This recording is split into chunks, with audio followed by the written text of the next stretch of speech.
La TVT au cœur de l'information.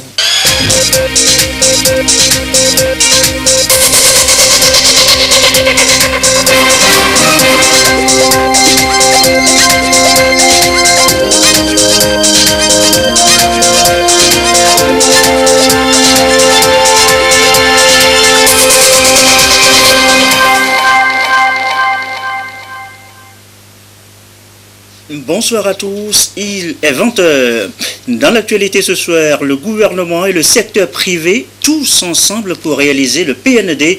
Qu'est-ce que le gouvernement a dit au secteur privé que promettent en retour les opérateurs économiques?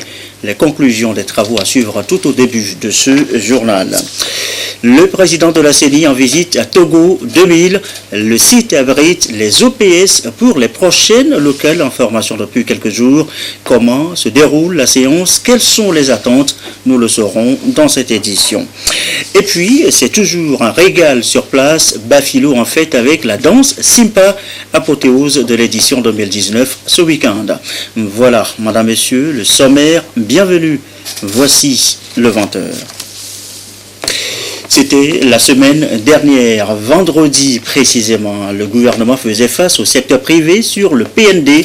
Et qu'est-ce que le gouvernement offre au secteur privé qui doit contribuer, vous le savez, à la réalisation du PND à hauteur de 65% que promettent en retour les opérateurs économiques, les attentes des deux parties? Eh bien, voyons cela dans le résumé des travaux que nous propose Augustin Kossi. Le gouvernement et le secteur privé togolais mutualisent les efforts pour une mise en œuvre efficace du PND, Plan national de développement 2018-2022. Et tous les acteurs réunis au sein du comité de concertation publique et privée sont là, avec à leur tête le Premier ministre comme Selom Klassou, président du comité. En ligne de mire, les différentes facilités créées pour améliorer le climat des affaires au Togo et accompagner le secteur privé dans le développement socio-économique du pays. Le Premier ministre a décliné les objectifs du cadre du partenariat public et privé qui représente pour le gouvernement un organe d'orientation stratégique et de prise de décision. Ici, le secteur privé a été informé des solutions définies à ces diverses préoccupations afin de favoriser la mise en œuvre effective du PND. L'ensemble de nos préoccupations qui ont été envoyées au gouvernement à travers ce cadre de concertation publique-privée a été prise en compte au moins dans les 75%. Ça veut dire que le gouvernement travaille pour que, au niveau de ce cadre de concertation publique-privée, qu'on puisse vraiment échanger et faire en sorte que nos préoccupations puissent être prises en compte. Le forum Togo-Union européenne a été une initiative du chef de l'État en direction du secteur privé togolais. Et nous avons maintenant le PND qui est la plateforme offerte au secteur privé togolais pour qu'on s'en approprie. À travers ces trois axes, nous permet de trouver solution pour rehausser notre dynamisme.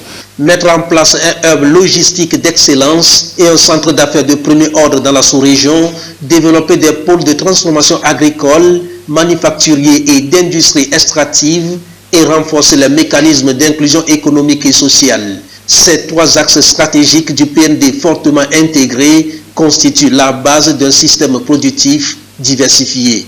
Il nécessite 4 622,2 milliards de francs CFA, dont 65% des financements sont attendus du secteur privé. Mobiliser donc le secteur privé paraît alors nécessaire pour catalyser de ressources financières susceptibles de financer la mise en œuvre du plan national de développement. Il est indéniable que le secteur privé est et demeure le vecteur de la croissance économique, créateur de richesses et d'emplois décents et donc générateur du bien-être. Cependant, Quoique vital, ce secteur ne peut pas travailler en vase clos. En effet, l'État étant le principal responsable du cadre législatif et réglementaire, il lui revient de prendre des mesures incitatives de façon à donner au secteur privé la capacité d'agir. C'est justement le cas des réformes courageuses engagées par le gouvernement depuis quelques années sous la houlette du président de la République. Il s'agit de l'amélioration du climat des affaires dans le but de rendre attractif et compétitif le Togo et favoriser les investissements directs étrangers. Il est vrai que les perturbations sociopolitiques connues en 2017 ont eu un impact négatif sur les activités économiques au point que le taux de croissance s'était établi à seulement 4,4% au cours de 2017. Aujourd'hui, grâce à la détermination du président de la République, l'économie a retrouvé la dynamique ascendante et le taux de croissance projeté pour l'année 2019 est de 5,1%. Avec l'adoption du Code foncier et domanial et l'effectivité de certains de ces textes d'application et mesures de facilitation, en l'occurrence le décret numéro 2019-033/PR du 20 mars 2019 portant création et organisation du guichet foncier unique d'une part, la numérisation de tous les titres fonciers, la création d'une base de données avec pour objectif la mise en ligne prochaine des opérations foncières et surtout la mise en place d'un mécanisme spécifique, indépendant, chargé de traiter les plaintes concernant la conservation foncière et le cadastre. Aujourd'hui, c'est une garantie réelle qui est particulièrement donnée aux banques afin qu'elles financent en toute sécurité et fiabilité le secteur privé togolais. Le Premier ministre Commissaire Lomklassou va plus loin en appelant à un changement de paradigme tout en rompant avec la culture des réussites silencieuses. Il invite donc le secteur privé togolais à tirer profit du tout premier forum économique Togo-Union européenne qui aura lieu les 13 et 14 juin prochains à Lomé. À ce rendez-vous d'affaires, 100 projets issus du secteur privé togolais seront soumis aux investisseurs européens et à la diaspora togolaise pour financement. Et le secteur privé, on en parle encore dans un instant, le temps de vous signaler cette audience ce matin à l'Assemblée nationale. Et d'abord cette question, qu'a-t-il fait au Togo ces dernières années le FMI? Eh bien, le nouveau représentant du FMI justement a passé en revue ce matin les dernières interventions de l'institution dans notre pays, exercice en compagnie, vous le voyez, de la présidente de l'Assemblée nationale. C'était au cours, je vous le disais, d'une audience à l'Assemblée nationale. Dr Sampawende Tapsomba a profité de l'occasion pour féliciter Mme Chantal Yawadibori Tchegan pour son élection à la tête de l'Assemblée nationale. Au courrier arrivé du chef de l'État parviennent toujours des messages de félicitations à l'occasion de la célébration du 59e anniversaire de la cession du Togo à l'indépendance. Les derniers messages enregistrés, eh bien, ils viennent, ces messages de Kwabox bin Saïd, sultan d'Oman. Message enregistré également de Jair Bolsonaro, président de la République fédérative du Brésil. Je voudrais saisir l'occasion qu'on fera ce jour solennel pour votre pays, pour me réjouir des excellentes relations d'amitié et de coopération qui existent entre nos deux peuples et souhaiter vivement de les voir se renforcer et se diversifier davantage pour le bonheur de nos populations respectives, écrit notamment le président brésilien. Message également du secrétaire général des Nations Unies, Antonio Guterres, qui écrit notamment à l'heure où vous célébrez ce jour particulier. Je compte sur l'engagement et le concours actif actif de votre pays pour nous aider à construire une organisation des Nations Unies plus forte et à progresser vers un monde meilleur pour tous. Dernier message à vous livrer ce soir, message de Philippe Roy des Belges. La célébration de l'anniversaire de l'indépendance du Togo m'offre l'occasion d'adresser à votre Excellence les vœux de bonheur et de prospérité à son intention et à celle de ses compatriotes. Message de Philippe Roy des Belges. Je vous le disais, retour donc au secteur privé. Pour justement aider davantage les opérateurs économiques à mieux faire affaire, eh bien, le gouvernement offre aussi des facilités en matière de transfert de propriété. En clair, comment vous devenez propriétaire d'un bien qui auparavant appartenait à quelqu'un d'autre sans trop de papiers, sans trop de complications. Quelles sont ces facilités? Voici les éclairages de Lucas. Les mutations de transfert de propriété connaissent désormais des facilités au Togo. Les phases d'études de dossiers, de liquidation et de paiement des droits d'enregistrement et de conservation foncière sont fusionnées. Conséquence, réduction des formalités de l'usager en une. Ce dernier gagne donc en temps et en coût. L'enregistrement s'effectue avec dépôt des expéditions. Et les dossiers sont reçus et traités avec célérité par un agent spécialement responsabilisé à cette fin. Une réforme qui vient s'ajouter aux nombreuses autres déjà faites par le gouvernement pour une amélioration conséquente du climat des affaires. Depuis novembre 2018, que cette disposition est mise en œuvre, il est constaté une augmentation sensible du nombre de mutations. En janvier 2019, par exemple, 70 transferts ont été effectués contre 35 sur la même période un an plus tôt.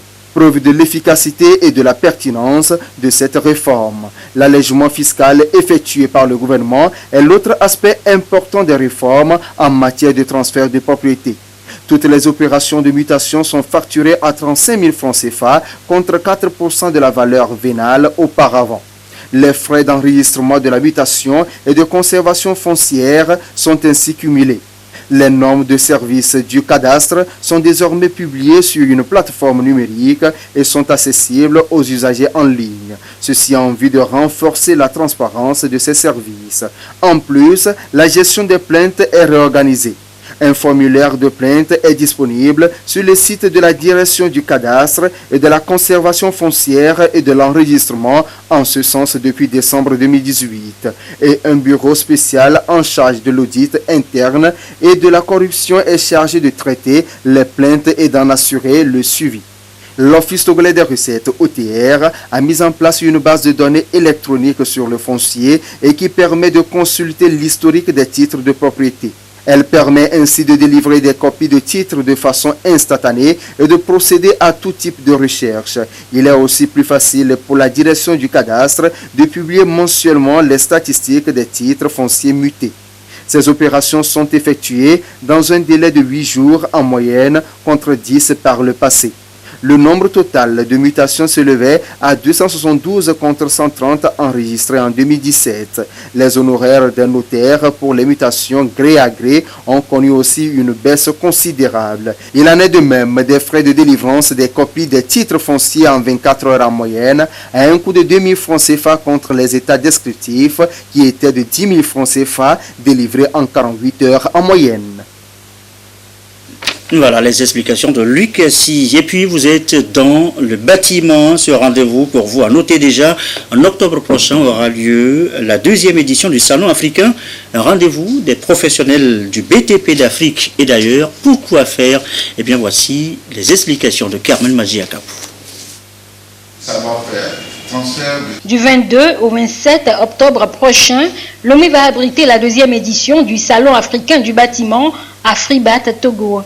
Cet événement majeur qu'organise la CCIT en collaboration avec la Chambre de commerce et d'industrie de Sfax en Tunisie est ici lancé en présence des professionnels des médias et des professionnels du secteur du bâtiment togolais. L'idée est de créer une plateforme internationale de rencontres et d'échanges entre entrepreneurs du domaine du bâtiment et des métiers connexes.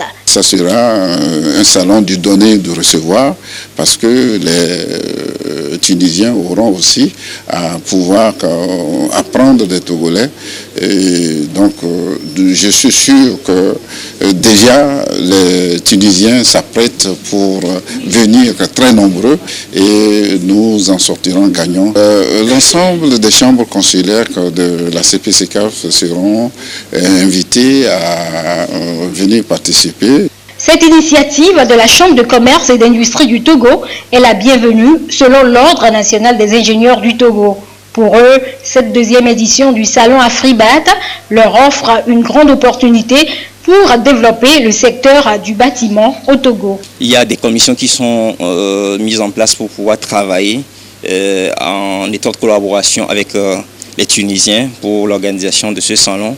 Nous allons également voir dans quelle mesure échanger les différentes technologies pour pouvoir contribuer à la réussite également de l'axe 3 du PND, qui est de donner un meilleur cadre de vie à la population togolaise. La deuxième édition du salon Afribat Togo a été officiellement lancée le 7 mars dernier lors du salon méditerranéen du bâtiment Medibat tenu à Sfax en Tunisie. L'occasion a permis à la CCIT de présenter le Togo et ses potentialités en matière de bâtiment, ainsi que les opportunités qu'offre son plan national de développement PND 2018-2022. Nous avons senti la nécessité de créer une relation sud-sud entre les chambres consulaires. Et pour cela, ayant constaté que le salon de Medibat était un salon assez professionnel, nous avons décidé de créer un salon Afribat où les chambres de commerce vont l'organiser de façon progressive. Et l'année passée, il y a 2 ans, Afribat a été organisé au Cameroun et ça a été une réussite. Nous sommes positionnés pour la deuxième édition d'Afribat au Togo, car nous sommes reconnus comme ayant une expertise dans la CEDEAO en matière de construction. Le salon Afribat Togo proposera des activités scientifiques. Plusieurs experts du domaine, tels que des architectes et des ingénieurs, entre autres, seront présents. Ce salon, selon ses initiateurs, apportera une plus-value et contribuera à l'essor de l'économie togolaise. Et c'est au bout de l'ancienne corde qu'on tisse la nouvelle, dit-on. Les agriculteurs préparent la saison agricole 2019-2020. Ça passe aussi par le bilan des activités de la saison dernière. Le cas ici à Kara pour les producteurs du soja bio, un sujet sur lequel nous reviendrons dans les prochaines éditions. Adjingri aussi fait les comptes. Quel bilan pour la campagne 2018-2019 des clusters agro-industriels, les activités, les données, c'est avec la marque Bojona. Dans la collecte du soja biologique, Trésor agricole a été financé par Orabank Togo et Copec AD à hauteur de 102 100 000 francs CFA avec le soutien du projet d'appui à l'employabilité et à l'insertion des jeunes dans le secteur porteur Paège SP au cours de la campagne 2018-2019. Cette rencontre bilan organisée par les entreprises structurantes et les agrégateurs a pour but d'échanger sur la mise en œuvre du Paège SP au cours de la campagne écoulée dans le cluster autour du trésor agricole basé à Adjingri. C'est un sentiment de satisfaction pour le Paège SP dans la mesure où, en termes d'objectifs pour la campagne de l'agrégateur Trésor agricole, nous sommes arrivés à pouvoir l'accompagner à collecter 2800 tonnes de soja sur une provision de 3200. Comme la campagne n'est pas totalement terminée, nous avons espoir que le reste, les 400 tonnes qui manquent aussi, seront collectées. Et également, cette campagne nous a permis d'expérimenter le dispositif de chaîne de valeur, notamment le cluster agro-industriel, en mettant en œuvre le mécanisme de financement. Donc ce mécanisme a vraiment joué son rôle. On a permis, grâce au mécanisme, l'agrégateur a pu aussi avoir des fonds à hauteur de 100 millions pour faire la collecte. Et également les primo-entrepreneurs individuels et ceux qui sont en groupement ont également pu mobiliser 18 650 000 francs pour pouvoir mener les activités de production. Donc à ce jour, les institutions financières sont satisfaites. Nous avons déjà un taux de recouvrement de 90%. Donc le reste du crédit sera recouvré d'ici la fin définitive de la campagne. 250 participants composés de primo-entrepreneurs, d'agents d'institutions financières décentralisées, de l'ICAT, des entreprises partenaires d'affaires et les chefs coutumiers venus des régions Santal, Kara et Plateau ont pris part à cette rencontre.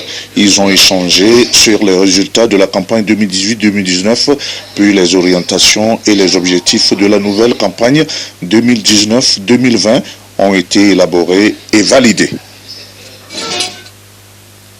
Disposer d'informations en temps réel, les utiliser pour mieux assurer la santé des populations.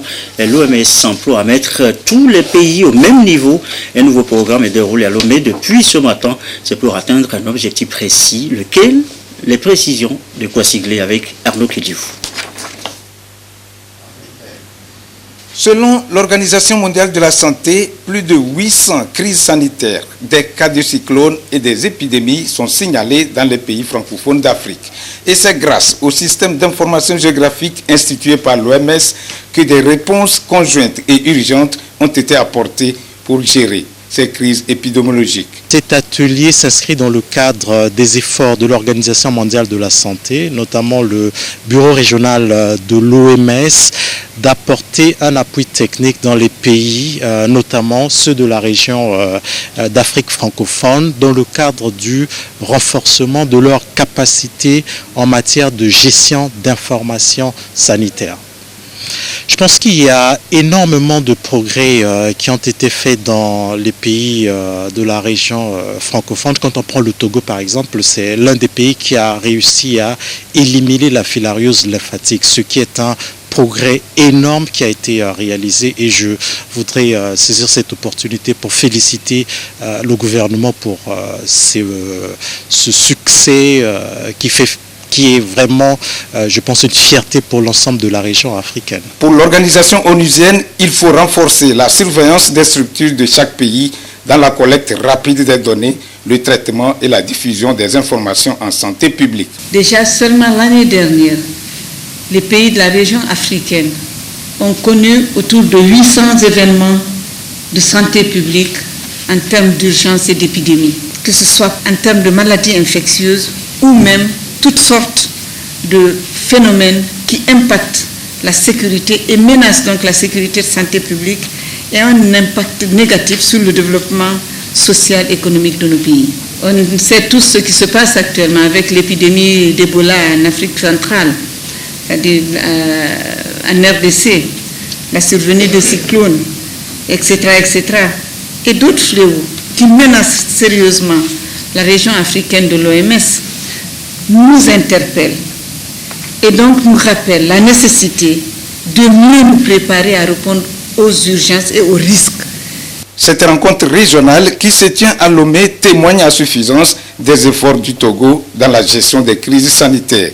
Avec les nouvelles orientations de l'OMS sur le système d'information géographique, le secrétaire général du ministère de la Santé et de l'Hygiène publique a invité les participants à tirer meilleur parti pour sécuriser davantage les populations sur le continent. Comment mieux entretenir aujourd'hui nos forêts, la faune et la flore? Question importante de nos jours.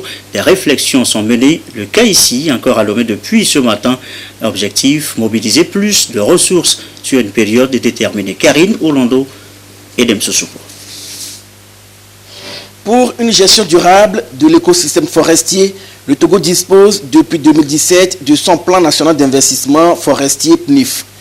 Le document qui couvre la période 2018-2022 s'inscrit dans la mise en œuvre du plan de convergence forestier de l'Afrique de l'Ouest. Le plan national nécessite une mobilisation financière de 55,550 milliards de francs CFA et les partenaires techniques et financiers sont ici sollicités pour sa réalisation.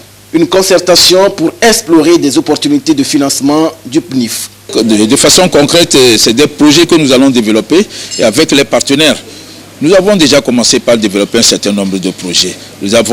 Aujourd'hui, nous avons l'Union européenne qui est en train de nous appuyer, n'est-ce pas, dans le PLCC.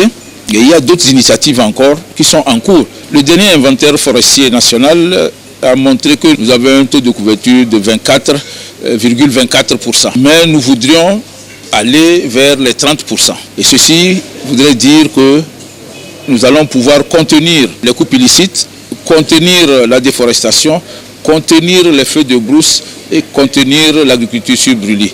Pensons qu'en droite ligne de la mise en œuvre, il faut qu'on arrive à créer des conditions de plaidoyer et de lobbying et de mobilisation des ressources adéquates pour l'accomplissement des objectifs de la gestion durable des forêts dans notre sous-région de l'Afrique de l'Ouest et pour la mobilisation donc et la mise en œuvre des plans nationaux d'investissement forestier soit une réalité.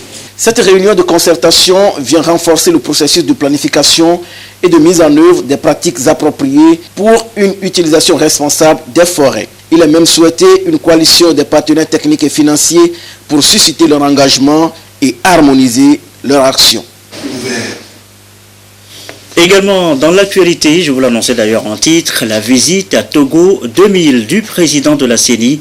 Et sur place se déroule la formation des opérateurs de saisie, les OPS, pour les prochaines élections locales. Qu'a-t-il allé faire exactement le président de la CENI? Le récit de Prudence Zissou. On les croirait des candidats à un examen officiel, mais ici, ce sont des opérateurs de saisie à la recherche de leur nom sur la liste des OPS sélectionnés par la CENI, Commission électorale nationale indépendante. Ils ont à jouer un rôle important dans le processus de la révision des listes électorales en vue des prochaines élections locales au Togo. Chantal et Maleki font partie de cette deuxième vague des OPS qui reçoivent des notions essentielles afin de mieux remplir leur mission sur le terrain. Elles sont fières de participer à ce processus comme citoyennes togolaises et mesurent déjà l'ampleur de la tâche. On nous a déjà montré comment faire la disposition pour pouvoir commencer à faire les cartes aux requérants sur le terrain. On nous a aussi montré comment démarrer le groupe électrogène lorsqu'il y aura une coupure de courant.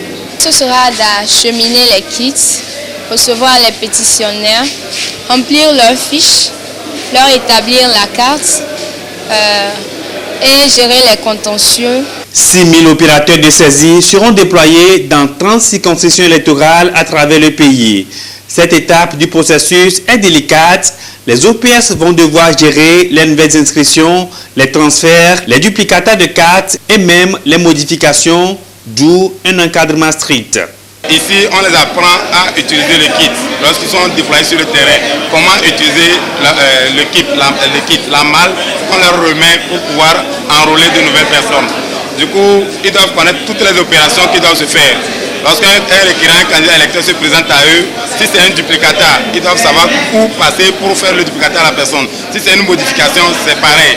Maillon essentiel dans le processus de révision des listes électorales, ces OPS reçoivent ici l'équipe de la Commission électorale nationale indépendante CENI. Le message du président de l'institution, Tambago Ayassor, est clair. Assiduité, concentration et responsabilité. Plusieurs cas vont être gérés lors de la révision. Ces opérateurs de saisie ont la tâche de recevoir tous ceux qui ont besoin de se faire identifier pour pouvoir aller au vote le jour du scrutin. Il y a certaines personnes qui n'avaient pas pu s'enregistrer l'année dernière pour un certain nombre de raisons. Il y a d'autres qui sont arrivés à majorité depuis la dernière révision qui a eu lieu. Il y a aussi d'autres de diverses manières qui n'ont pas pu effectivement avoir leur carte d'électeur lors du dernier scrutin.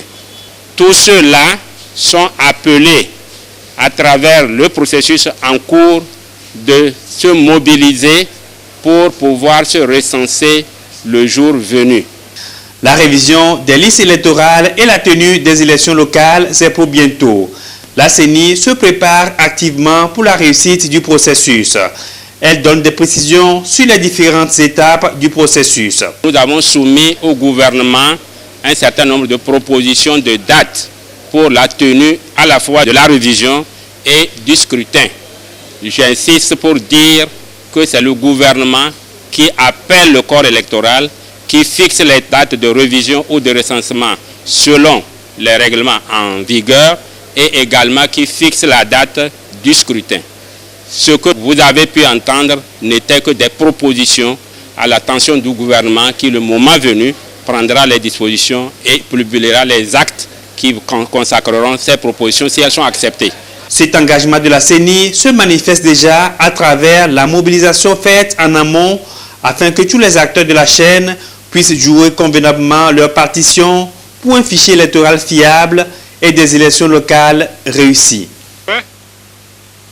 Dans le reste de l'actualité, apprendre, maîtriser le code de la route, avoir son permis de conduire, eh bien c'est important. Message d'Ozi au conducteur de taxi-moto à Takwame. La campagne, le compte rendu, nous reviendrons sur ce compte rendu dans les prochaines éditions. Dans la foulée, voici le nouveau visage de Sokolé. La ville a désormais ses feux tricolores. La marque Bojola. Tout est mis en place pour réduire considérablement les accidents de la route à Sokodé. Les arrondissements de la ville ont été dotés de feux tricolores, un don du chef de l'État, Foresseuse Mnanya-Simbe. La remise de ces feux tricolores à la mairie de Sokodé s'est faite par l'honorable Machoud Amadou du parti UNIR de Tchaoudjo. Dans le cadre du 59e anniversaire de notre indépendance, le chef de l'État, le président de notre grand parti, M. Foresseuse Mnanya-Simbe, a bien voulu qu'un des députés dans toutes les circonscriptions électorales, au moins un député, retourne à la base pour fêter aux côtés des populations. Donc c'est dans ce cadre que je suis venu à Sokodé. Mais au même moment, il a voulu que ma présence ici revête un caractère double, c'est-à-dire faire d'une pierre deux coups. Et c'est pour cela qu'on m'a dépêché pour procéder à la remise des feux tricolores en tant que fils de Tchaoudjo et aussi bénéficiaire de ces ouvrages, à remercier sincèrement et du fond du cœur son Excellence M. Foresseuse Mnanya-Simbe pour tout ce qu'il a déjà fait à la population de Sokodé, qu'il continue de faire à notre population ici. Je le remercie spécialement pour ces feux rouges. Donc au total de 115 millions de francs CFA, les travaux ont été exécutés par l'entreprise Global Electric Service. Ici, vous avez les feux tricolores de la nouvelle génération. Et ces feux tricolores fonctionnent en énergie solaire. Donc qu'il y ait de l'estage ou pas, les feux vont toujours continuer par fonctionner. Tout ce qui permet toujours d'éviter les accidents. Donc il n'y aura pas question d'extinction pour cause d'énergie. Nous avons le soleil abondamment et on le transforme pour alimenter nos feux tricolores. Il y a 5 carrefours au total alimentés en énergie solaire. Et nous avons les panneaux solaires qui ont une durée de vie de 25 ans. Et les lanternes ont une durée de vie de 5 ans. Ça peut durer plus que 5 ans.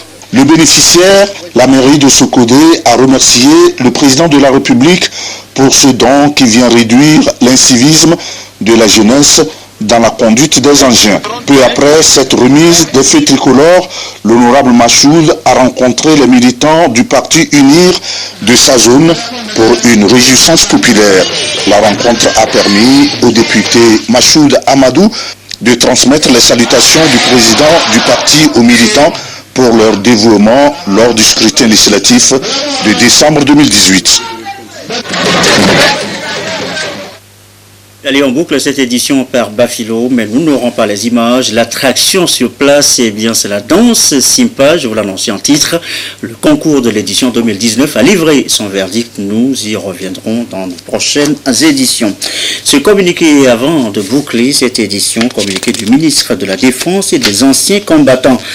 Les candidats au concours direct d'entrée à l'école de formation des officiers des forces armées togolaises EFOFAT session 2019, dont vous pourriez consulter les noms dans le quotidien national Togo Presse, sont priés de se présenter à l'état-major général à Agouenivé le jeudi 9 mai 2019 à 6 h en tenue de sport pour subir les épreuves sportives d'admissibilité, se munir également d'une carte d'identité nationale ou d'un passeport en cours de validité.